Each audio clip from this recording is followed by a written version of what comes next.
Hello everyone, Supriya's lifestyle ব্লগে তোমাদেরকে অনেক অনেক স্বাগত। আজকে একটা লং ভিডিও নিয়ে তোমাদের কাছে চলে এলাম। অনেকদিন পর তোমাদের সাথে আমি লং ভিডিও শেয়ার করছি। আগে তো লং ভিডিও একদমই শেয়ার করা হচ্ছে না। এটা অনেক দিনকার ভিডিও। তো পুরীতে বেড়াতে গেছিলাম রথের আগে। তো দেখো এখানে আমি রেডি হইনি, সিম্পল একটা ড্রেস পরেছি। আর এখানে কত ব্যাগ দেখো তো।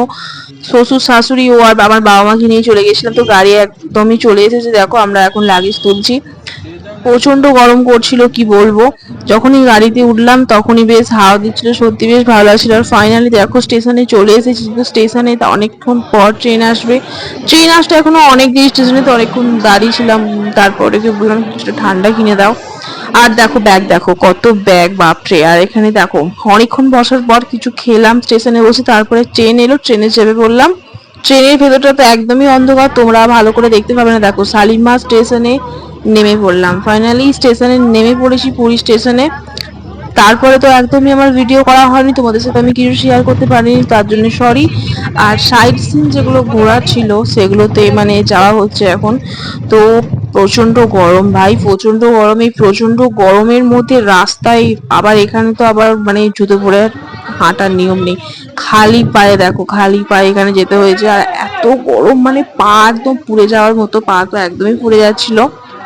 তারপর এখানে যখন আমি গেলাম ভেতরে, যখন আমি দেখলাম শ্রীকৃষ্ণ রাধা সব যখন দেখলাম আমি ঠাকুরকে, আমার সত্যি মনটা মানে ভরে গেল। সত্যি মানে পুরীতে এসে মানে সত্যি এতটাই ভালো লাগে যে কি বলবো। পুরীতে আসলে না সত্যি মানে খুবই ভালো লাগে। আর এখানেই তোমাদের সাথে আমি দেখাচ্ছি, দেখো এখানে একটা মন্দিরে চলে এসেছি। তো অনেক জায়গায় গেছিলাম বেড়াতে। আর আমি তো ভেবেছিলাম হয়তো খুবই গরম হবে পুরীতে গিয়ে, কিন্তু গরমটা সেরকম ছিল না। কারণ সমুদ্রের ধারে আমরা লজ নিয়েছিলাম, তো সেই জন্য এতই হাওয়া দিয়েছিল যে কি বলবো। আর ভেবেছিলাম যে গরম হবে, কিন্তু না, গরম তো একদমই ছিল না। অনেক জায়গায় গেছিলাম বেড়াতে। আগে একটা ব্লগ আমি তোমাদের সাথে শেয়ার করি, সেটা যারা এখনো দেখুন তারা তাড়াতাড়ি গিয়ে দেখে আসো। আর এখানে বাঁদরগুলোকে দেখো কেমন খেলা করছে। বাঁদরগুলোকে দেখে তো আমি রীতিমতো একদম ভয় পেয়ে গেছিলাম, ভাবছিলাম যে না গায়ে উঠে পড়ে। কিন্তু না, ওরা বেশ সত্যি বেশ ভালো, বেশ নিজেদের মধ্যে খেলা করছিল, কিন্তু একদমই কাউকে ডিস্টার্ব করেনি, কিচ্ছু করেনি। আর এখানে পুজো দিচ্ছিল যারা যারা আর কি পুজো দেবে, আমি পুজো দিইনি। আমি এমনি প্রণাম করেছি আর এমনি পয়সা দিয়েছি ঠাকুরকে। আর দেখো মানে খালি পায়ে যেতে তো মানে একদমই কি বলবো, আমার পা পুরো জ্বলে, যেখানেই যাচ্ছি সেখানেই জুতো পরার নিয়ম নেই। জুতো পরে ভেতরে একদমই যাওয়া যাবে না। আর জুতো জুতো ছেড়ে যেতে হবে। আর এই এত জুতোর মধ্যে যে আমি কোথায় আমার জুতো খুঁজে পাবো আমি তো একদমই ভেবে পাচ্ছিলাম না। আর এই ষাঁড়টাকে দেখে তো আমি একদমই ভয় পেয়েছিলাম, ভাবছিলাম যে গুতিয়ে না দেয় একদম। আর তারপরে একটা মন্দিরে চলে এসেছি, তো সেখানে পয়সা দিলাম। দেখো এখানে মা লক্ষ্মী, এখানে মা লক্ষ্মী মূর্তি এটা। মা লক্ষ্মী আমার খুব ভালো লাগে। আর শ্রীকৃষ্ণ এই রাধার একটা ভিডিও আমি ইনস্টাগ্রামে শেয়ার করেছি, তোমরা দেখে আসতে পারো। এই শ্রীকৃষ্ণ রাধার ভিডিওটা সুন্দরভাবে হয়েছে না, মানে কি বলবো। আর এই এই যে রাধাকৃষ্ণ যে দুলছে দোলনায় বসে, এইটা মানে এত সুন্দর দেখতে লাগছে যে আমি ভিডিও করে একদমই পারলাম না, ভিডিও না করে মানে আমি পারলামই না।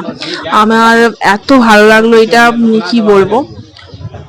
দেখো কি সুন্দর এখানে দুলছে রাধা আর কৃষ্ণ দুজনা, কত সুন্দর দেখতে লাগছে না বলো।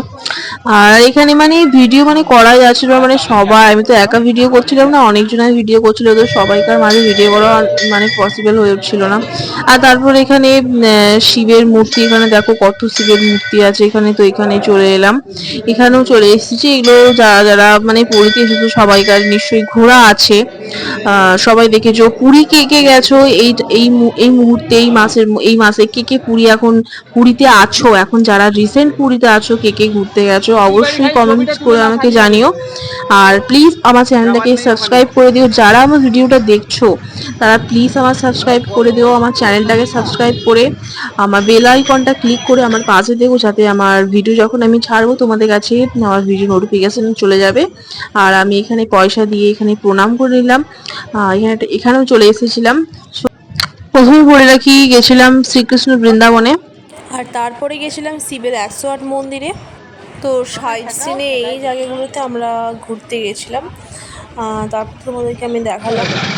ভালো লাগছিল, এই জায়গাটা বেশ ভালো লাগছিল, এনজয় করলাম, ফটো তুললাম। তো এখানে আখের রস কিনলাম, আখের রসের এই কাকুটা মানে এত ভালো যে কি বলবো।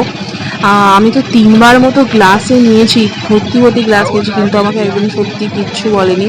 সত্যি বেশ হাসি মুখে দিয়ে দিচ্ছিল, হাসি মুখে শরবতটা দিয়ে দিয়েছিল, কিচ্ছু বলেনি। আমি 2-3বার মতো নিয়েছি। আমারও নিতে ইচ্ছা করছিল না, মানুষ গরমে কষ্ট করে বানাচ্ছে, কিন্তু কেন নেব।